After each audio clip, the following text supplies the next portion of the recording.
ଜଙ୍ଗଲରେ ବାଘଟିଏ ଥିଲା। ସେ ପଶୁ ଭିତରେ ବାଘ ହେଲେ ବି ତାର ଅନ୍ୟ ବାଘମାନଙ୍କ ଭଳି ସାହସ ନଥିଲା। ମୋଟାମୋଟି କହିବାକୁ ଗଲେ ସେ ବହୁତ ବୋକା ଥିଲା। ଶିକାର ତ ଦୂରର କଥା, ଏମିତିକି ବାଘ ଭଳି ସେ ଗର୍ଜନ ବି କରିପାରୁନଥିଲା। ଦିନକର କଥା। ହଇଓ ବାଘ ମାମୁଁ, ଏଠି କଣ କରୁଛ? କଣ ଆଉ କରିବି, ଏକା ଏକା ଏଇ ଜଙ୍ଗଲରେ ବସି ବିରକ୍ତ ହେଇଗଲିଣି। କାଇଁ, ତମକୁ ଆଉ ଆମ ଜଙ୍ଗଲ ଭଲ ଲାଗୁନି କି? ନା ନା ନା, ସେମିତି କିଛି ନାହିଁ। ଏତେ ବଡ ଜଙ୍ଗଲରେ ମୋ ସାଙ୍ଗରେ କେହି ବି ମିଶୁନାହାନ୍ତି। ମତେ ଯିଏ ଦେଖୁଛି ସେ ଡରିକି ପଳେଇ ଯାଉଛି। ତମେ ମୋ ସହ ମିଶିବ ଭାଇ? ମୁଁ ଇଏ ବାଘ ଉପରେ ଭରସା ନାହିଁ। ଏମିତି ସାଙ୍ଗ ହବାର ବାହାନା କରି ଯଦି ଇଏ ମତେ ମାରି ଖାଇଦବ ତାହେଲେ? କଣ ହେଲା ଭାଇ, କଣ ଭାବୁଛ? ନା ମାନେ ଇଏ କହୁଥିଲି କି ହଁ କୁହ। ପ୍ରକୃତରେ ବାଘ ଭାଇ, ଜାତିରେ ମୁଁ ମାଙ୍କଡ। ମୋର ହୃଦୟଟା ବହୁତ ଛୋଟ। ମଙ୍ଗୁ ପିଙ୍ଗୁ ବୋଲି ମୋର 2 ଜଣ ସାଙ୍ଗ ଆଗରୁ ସେଠି ଘର କରି ସାରିଛନ୍ତି। ତମେ ଯଦି ମୋ ସାଙ୍ଗ ହବ ତାହେଲେ ତମେ ମୋ ହୃଦୟରେ ଜାଗା ହବନି। ଏମିତି କଥା? ହଁ ହଁ, ମୁଁ ଆସୁଛି ଏବେ। ମାଙ୍କଡ ସେଠୁ ପଳେଇଲା। ବାଘ ମନ ଦୁଃଖରେ ଆଗକୁ ଚାଲିଲା। କିଛି ବାଟ ଯିବା ପରେ ସେ ଗୋଟିଏ ବେଙ୍ଗକୁ ଦେଖିଲା।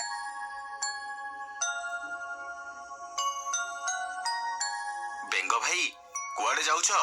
କୁଆଡେ ଆଉ ଯିବି ମାମୁଁ, ଏଇ ମୋ ଛୁଆ ମାନଙ୍କ ପାଇଁ କିଛି ଖାଦ୍ୟ ଆଣିବାକୁ ଯାଉଛି। ବେଙ୍ଗ ଭାଇ, କହୁଥିଲି କି ତମେ ମୋ ସହ ସାଙ୍ଗ ହବ? ଏଇ ଜଙ୍ଗଲରେ ମତେ ସମସ୍ତେ ଡରୁଛନ୍ତି, କେହି ମୋ ସାଙ୍ଗରେ ସାଙ୍ଗ ହଉନାହାନ୍ତି।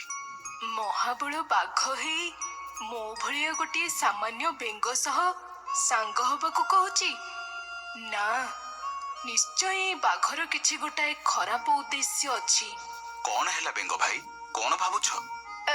ନା ମାନେ କହୁଥିଲି କି ତମେ ଯଦି ସତରେ ମୋ ସାଙ୍ଗ ହବାକୁ ଚାହୁଁଛ ତାହେଲେ ତମକୁ ମୋ ସହ ଆରପଟ ଜଙ୍ଗଲ ଯାଏ ଡେଇଁ ଡେଇଁ ଯିବାକୁ ପଡିବ। ଏଇ ଗୋଟେ କଥା, ଚାଲ। ବାଘ ବେଙ୍ଗ ସହ ଡେଇଁ ଡେଇଁ ଆରପଟ ଜଙ୍ଗଲକୁ ଯିବାକୁ ବାହାରିଲା। କିଛି ବାଟ ଯିବା ପରେ ବାଘକୁ ବହୁତ କଷ୍ଟ ହେଲା। ସେ କହିଲା, ବେଙ୍ଗ ଭାଇ, ମୁଁ ଆଉ ଡେଇଁକି ଯାଇପାରୁନି। ମୋ ଗୋଡ ଗୁଡା ଭାରି କାଟୁଛି। ଏବେ ବୁଝିପାରିଲ ତ? ଛି ଛି ଛି ଛି, ଖାଦ୍ୟ ଟିକେ ପାଇଁ କି ଅବସ୍ଥା ହଉଛ ତମେ? ତମକୁ ଟିକେ ଲାଜ ଲାଗୁନି? ଜଙ୍ଗଲରେ ଏତେ ପଶୁ ଅଛନ୍ତି, ଯାଉନ ତାଙ୍କୁ ମାରିକି ଖାଇବ। ମୋ ଭଳିଆ ଗୋଟାଏ ବେଙ୍ଗକୁ ଖାଇଲେ ତମର କଣ ଲାଭ ହବ? ଯାଅ ଯାଅ, ମୁଁ ଆଉ ସମୟ ନଷ୍ଟ କରିପାରିବିନି। ନା ବେଙ୍ଗ ଭାଇ, ମୁଁ ଶିକାର କରେନି। ମୁଁ ବାଘ ହେଲେ ବି ମୁଁ ମାଂସାଶୀ ନୁହଁ। ଲଙ୍କାରେ ହରିନାମ ଶୋଭା ପାଏନି, ବୁଝିଲ? ଯାଅ ଯାଅ। ବାଘକୁ ବେଙ୍ଗର କଥା ବହୁତ ଖରାପ ଲାଗିଲା। ସେ ସେଠୁ ଚାଲିଗଲା। ସେ ମନ ଦୁଃଖରେ ଜଙ୍ଗଲରେ ଆଉ କିଛି ବାଟ ଗଲା। ବାଟରେ ସେ ଗୋଟେ ମୂଷାକୁ ଦେଖିଲା। ଆରେ, ଏ ବାଘ ମାମୁଁ ଯାଉଛନ୍ତି ନା କଣ? କେଉଁ ମାମୁଁ, ଏମିତି ମୁହଁ ଓହଳେଇ କୁଆଡେ ଯାଉଛ? କୁଆଡେ ଆଉ ଯିବି, ଯାଉଛି ଆଜି ଆତ୍ମହତ୍ୟା କରିବି। କାଇଁ, ତମର ଏମିତି କଣ ହେଲା ଯେ ତମେ ଆତ୍ମହତ୍ୟା କରିବାକୁ ବାହାରିଲଣି? କଣଟା ଆଉ ହବ, ଏଇ ଜଙ୍ଗଲରେ ମୋ ସହ କେହି ବି ମିଶୁନାହାନ୍ତି। ଏକୁଟିଆରେ ଦିନ କାଟି କାଟି ମୁଁ ବିରକ୍ତ ହେଇଗଲିଣି। ତାହେଲେ ତମେ କାହା ସହ ଦେଖି ସାଙ୍ଗ ହଉନ? କାହା ସହ ସାଙ୍ଗ ହେବି? ମାଙ୍କଡକୁ ଯାଇ କହିଲି, ସେ ତ ମୁହଁରେ ମନା କରିଦେଲା। ବେଙ୍ଗକୁ କହିଲି, ସେ ମୋ କଥାରେ ବିଶ୍ୱାସ କଲାନି। ଏବେ ଆଉ କଣଟା ବାକି ରହିଗଲା? ଏମିତି ଜୀବନ ବଞ୍ଚିଲେ କେତେ, ନ ବଞ୍ଚିଲେ କେତେ। ରୁହ ମାମୁଁ, ତମେ ଜମା ବ୍ୟସ୍ତ ହୁଅନି। ଆସ, ମୋ ସହ ଆସ। କୁଆଡେ ଯିବି? ଗୋଟାଏ ନୁହଁ, ତମକୁ ମୁଁ ମେଞ୍ଚାଏ ବନ୍ଧୁ ଦେବି। ହଁ, ହେଲେ କେମିତି? ଚାଲ, ମୁଁ ତମକୁ ଆମ ସର୍ଦ୍ଦାରଙ୍କ ପାଖକୁ ନେଇଯିବି। ସେ ତମ ଦୁଃଖ ଶୁଣିଲେ ନିଶ୍ଚୟ ତମ ପାଇଁ କିଛି ବ୍ୟବସ୍ଥା କରିବେ। ମୂଷା ବାଘକୁ ତା ସହ ନେଇଗଲା। ଗାତ ପାଖରେ ପହଞ୍ଚି ସେ କହିଲା,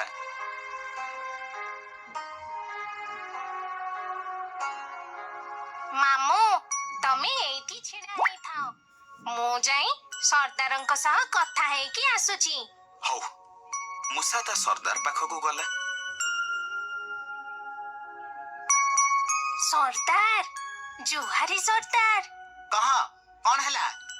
ଏମିତି ଅସମୟରେ କାହିଁକି ଆସିଛୁ? ସର୍ଦ୍ଦାର, ପ୍ରକୃତରେ ସେ ବାଘ। ବାଘ କାଇଁ? କୋଉଠି? ମାରିଦବ। ବାଘ ଆସିଲା। ଆରେ ଧେତ୍, କାଇଁ ଅଯଥାରେ ଏମିତି ହଉଛନ୍ତି ସର୍ଦ୍ଦାର? ବାଘ ଆମ ଗାତ ଭିତରକୁ କେମିତି ଆସିବ?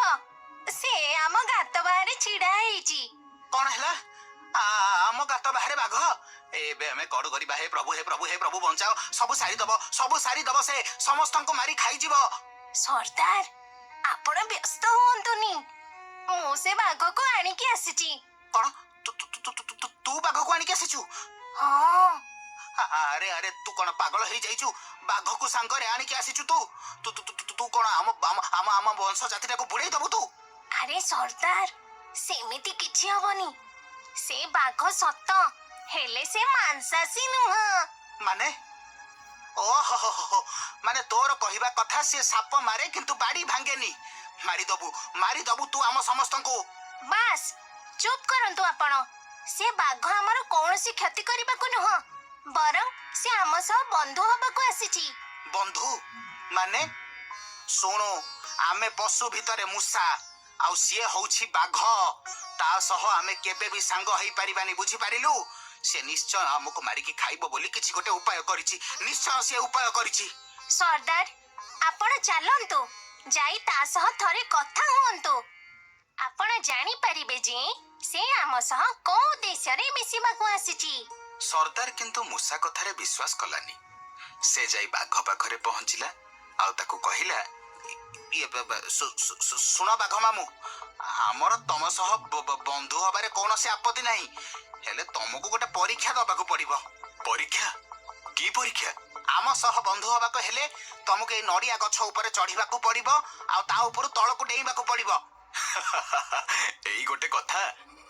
ବାଘ ଯେହେତୁ କୌଣସି କୌଶଳ ଜାଣିନଥିଲା, ସେ ସର୍ଦ୍ଦାର କଥାରେ ପଡି ନଡିଆ ଗଛ ଉପରକୁ ଚଢିଗଲା ଆଉ ତଳକୁ ଭଲରେ ଡେଇଁ ନ ପାରି ତଳେ ପଡି ଜୀବନ ହାରିଲା। ବାଘଟି ସତରେ ବୋକା ବୋଲି ଜାଣିପାରି ସର୍ଦ୍ଦାର ବହୁତ ଲଜ୍ଜିତ ହେଲା। ଏଥିରୁ ଆମେ କଣ ଶିଖିଲେ? ଅବିଶ୍ୱାସରେ ବା ସ୍ୱାର୍ଥରେ କୌଣସି ପ୍ରାଣୀଙ୍କୁ ଏମିତି ପରିସ୍ଥିତିରେ ପକେଇବା ଉଚିତ ନୁହଁ ଯାହା ତାଙ୍କ ପାଇଁ ବା ଆମ ପାଇଁ କ୍ଷତିକାରକ ହେଇଥାଏ।